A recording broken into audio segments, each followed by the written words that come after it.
thank you, Andreas, for your time and giving us time to do this interview. So I'm going to ask some questions about the Swedish community in Afghanistan, your operations and commitment that you have been doing in Afghanistan. So some questions.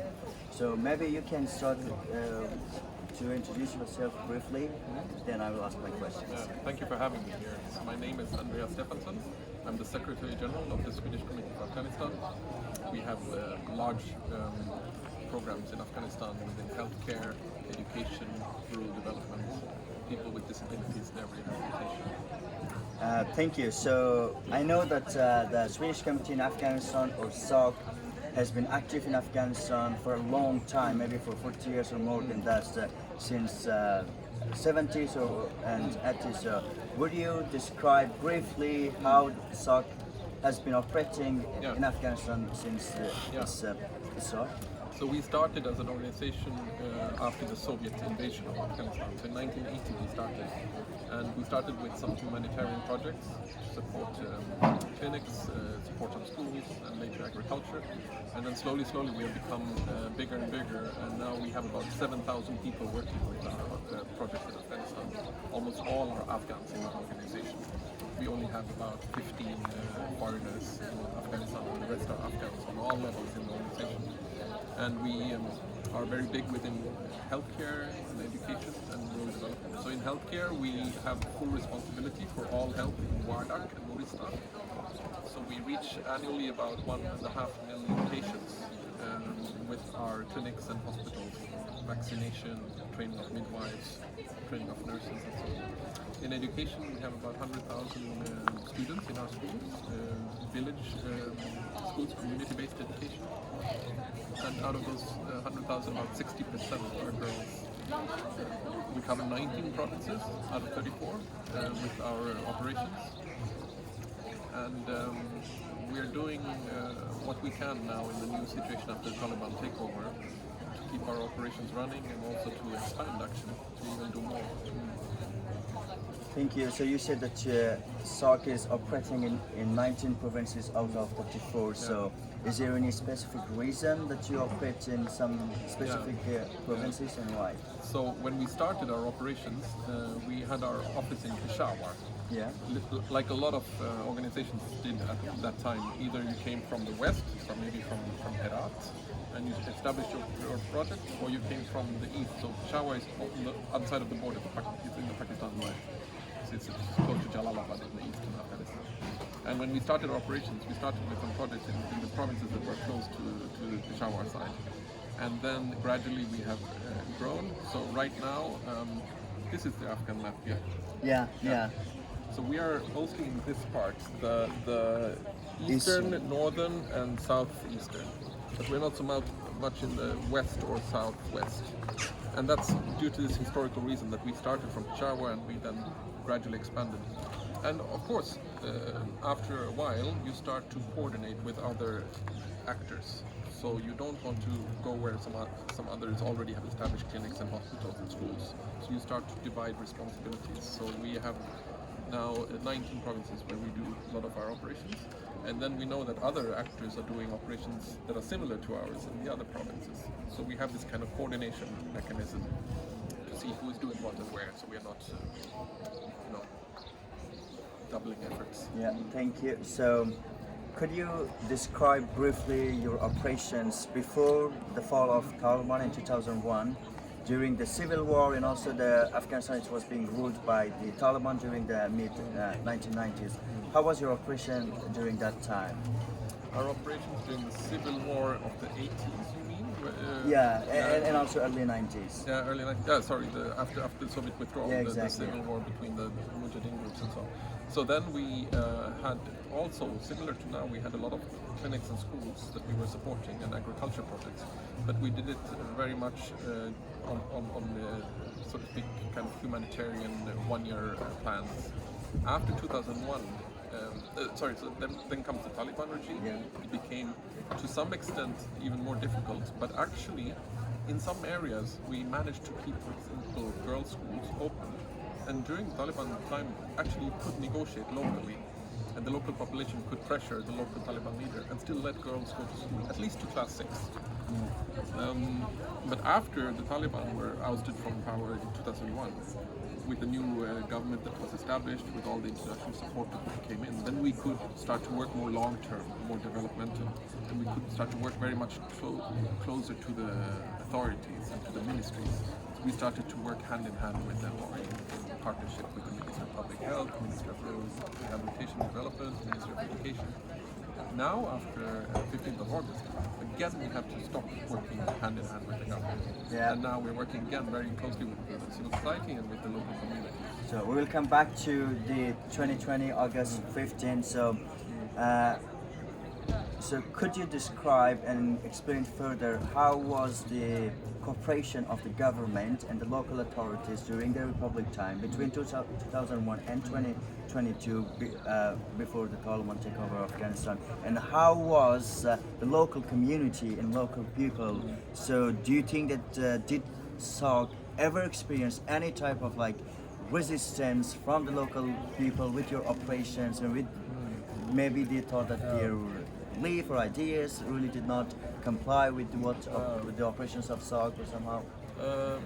I would say generally we have a very strong acceptance from the local communities. They appreciate our work, they trust us, they know that we have very clear objectives and intentions with what we do, and that we are not linked to any kind of military agenda. So because that was a problem between 2001 and 21, you know, when with international military presence, some NGOs were even getting funds through military channels, or working somehow in collaboration, and that was tricky, you know, and then they became targets.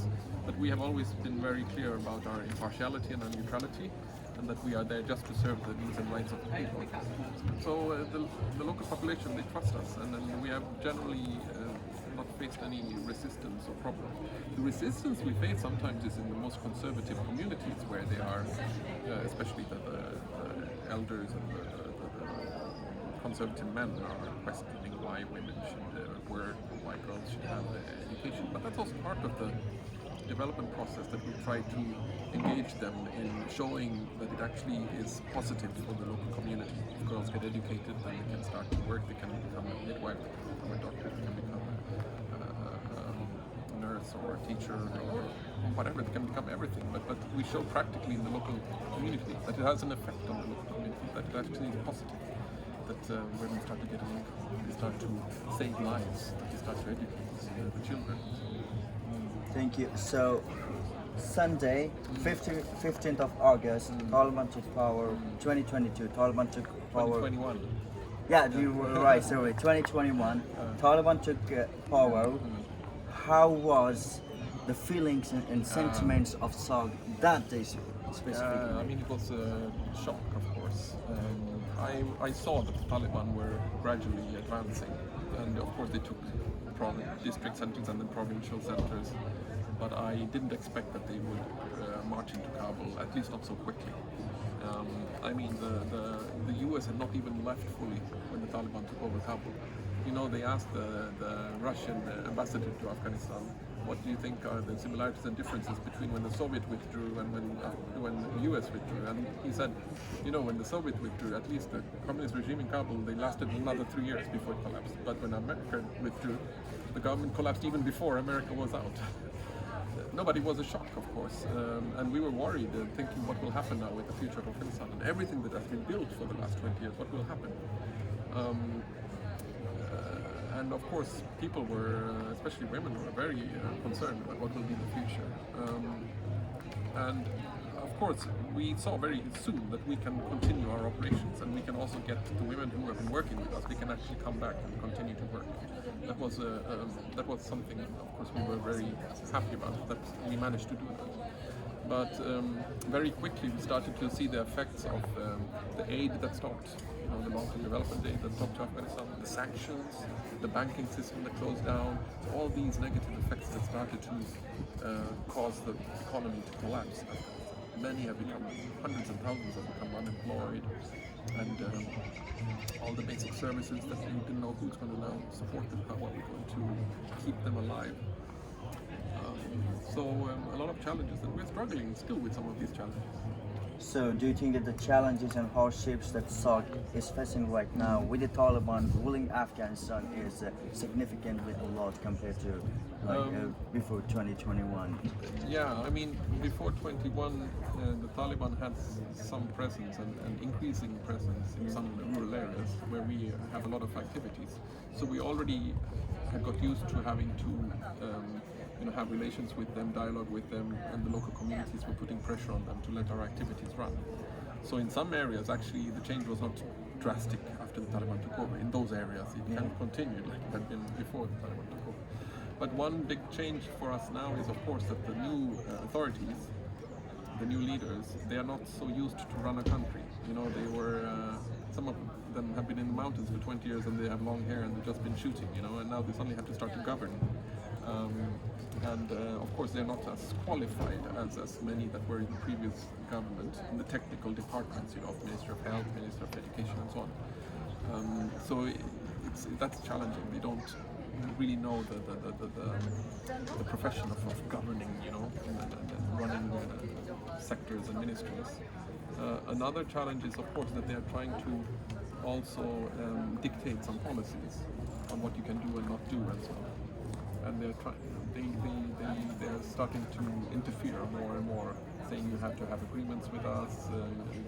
You know, they're starting to have opinion about why are you having a clinic here and not there, why are you employing this and not employing that, and you know, so the NGOs, aid actors are getting more and more of these kind of challenges.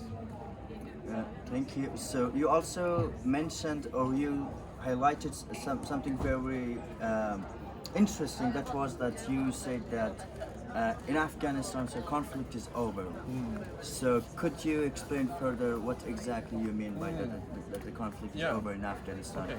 Like, despite that, there are some resistance movement and other fronts that they are fighting against the Taliban, and they think that the Taliban are not competent to run a government, and they have created and caused a human catastrophe in Afghanistan. So they, No, so after 2001, of course, the country was fairly peaceful and stable for a number of years. But somewhere between 2007 and 2010, the Taliban started to get stronger as a resistance force. And you know, there have also been other resistance groups. So the war has intensified, and the international community also started to be, the international military forces started also to get more aggressive. So the war started to get more and more escalated. And that made it more and more difficult for us to operate, and it also made it difficult for the local population. Of course, they were victims, you know. And what happened after the Taliban took over is that more or less the next day, the war just stopped because one party won the war, you could say, yeah. And of course, they themselves were also the reason why there was war. So they themselves just stopped fighting, and that made things calm. But also all the international forces stopped fighting, and you know, the Afghan national army was then taken over by the Taliban. So that, of course, has created a calm across the country, some kind of stability. There are some resistance groups, but they are not very strong. I mean, IS is still there. They're disturbing the order. They're sometimes attacking, especially doing these kind of sectarian attacks against Shia minority and also against Sufi groups and so on. And that is a concern, really a big concern. But they are not so strong that they can really challenge the authority of the Taliban. There are some other resistance groups, but they are so far not having the strength that they can really challenge. So actually what Afghanistan is experiencing today is something that Afghanistan has not had for quite long, which is one power that actually more or less controls the whole territory and can keep it stable. Now will that continue, or will the resistance start to grow? We'll see. I mean, there are some signs that the resistance is growing. And yes, and we see that in Afghan history from the past as well.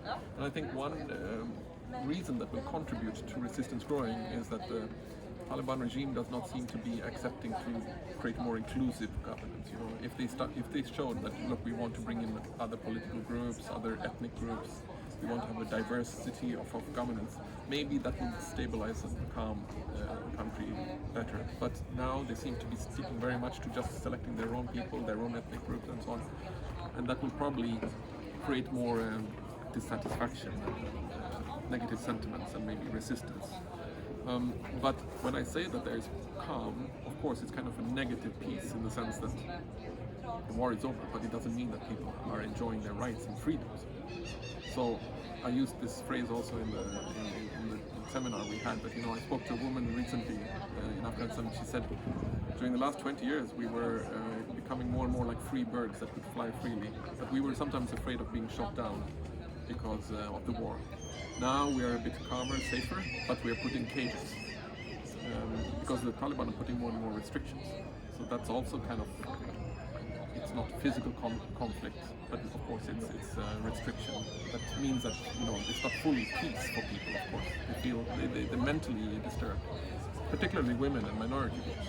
Yeah, and that is that one of the big areas of SOC's operations is with the women enterprise to try to create some sort of business or works for the local women, that they should finance themselves and they should become more independent financially. So with the circumstances right now that Afghanistan is undergoing, that the Taliban, they have imposed very restrictive rules over women. Women are deprived of education and other facilities. So how SOC is dealing with the Taliban, so that the Taliban should allow SOC that you should continue those operations which are focusing more on women and girls' education also. It's a challenge, but what we have done throughout all these years in the conservative community is that we have a close dialogue with community leaders, the muisafis, the elders, and we show them that there are positive effects when women get a chance to get an income, when they can start to work. It actually affects the family and the local community positively. And when we can prove, for example, in a valley where they say the elders are saying we don't want to have girls' education, we can show the neighboring valley and say, look, there they had girls' education for the last 10 years, and look, that valley is developing better. They're having better healthcare, they're having better income, possibilities. The women are working and supporting their families. Their children are getting better nourishment. They have more food on the table and so on. So we can show practically that it's better for the whole community. But of course, we have to also do some adjustments, because we know that the Taliban are strict on keeping men and women separate. They're strict on dress codes, things like that. So we also have to moderate our activities sometimes to make sure that, for example, at the girls' school, there are just female teachers and not male teachers, or that girls and boys don't go in mixed classes. And that's of course a challenge, because in Afghanistan there's not enough qualified female teachers. So when the Taliban say there can only be a female teacher in the girls' school, then we say, okay, then we have to educate more female teachers. Now, how do you educate more female teachers if the girls cannot go to high school and to university? So sometimes they are also not very logical, because they tell us, look, in the clinics you have to have a female midwife and female doctor, because otherwise women and children cannot go to the clinic. Then we ask them, so how are these doctors produced? They don't fall down from the sky. You have to let them go through education. Sometimes we just have to explain very logically, and then they're rubbing their beard, and then they say we will discuss it among the elders and come back. So you also said that after the Taliban took power in Afghanistan, they had a grand assembly, or somehow like very jiggy somehow. Now, even now as well. So that they always say that we will come up with update about the women's rights and children's rights and stuff like that. So do you really think that there will be some adjustments in the Taliban regime, that they will really give the rights of women, and they will respect those fundamental basic human rights, especially women's rights and children's rights, that they should have the right to work and education? I don't really expect that they will suddenly sign on all the rights that we have seen in Afghanistan the last 20 years. But I hope and believe that there is an opportunity to at least start to move them in a direction so that it becomes easier for women and girls to access rights. And it's a step-by-step process, and they have a lot of internal challenges, because there are also some groups that are more moderate. Some of them have been staying in Doha with their families for many years, they become more internationalized, and they have other groups that are very hardcore, fundamentalist. And they are trying to keep their movement together. And if they go too far in one direction, maybe the more hardliners will say, now we're going to create the real Taliban, we'll create another group, we join IS, and so they're trying to keep their movement together. And this makes it also difficult for them to start to take steps in this direction. But there must be pressure on them, both from the international community, but even more important from the Afghan people, to locally, but also centrally, to show that we don't accept this. And it's difficult for the people to react and protest because they are afraid, of course. And the Taliban have sometimes, not always, but sometimes they've been very harsh with those who protest. Jailed them, interrogated them, tortured them. Some have disappeared, probably been killed. So this is a challenge, and they're not doing it systematically across the country. But I think if they do it in a number of cases, then it's like, it's enough people to be afraid. Okay, maybe probably the last question. So, how do you see the future of SOC and SOC's operations in Afghanistan with regards of the present circumstances that we have? And I think our operations are even more important than ever, and we will never give up on the Afghan people. And we have worked with the Afghan people for 40 years in different periods of war and regime changes, and we will do whatever we can to work hand in hand for the rights of the Afghan people. thank you so much, Andreas, for your time, and I appreciate it. Thank you.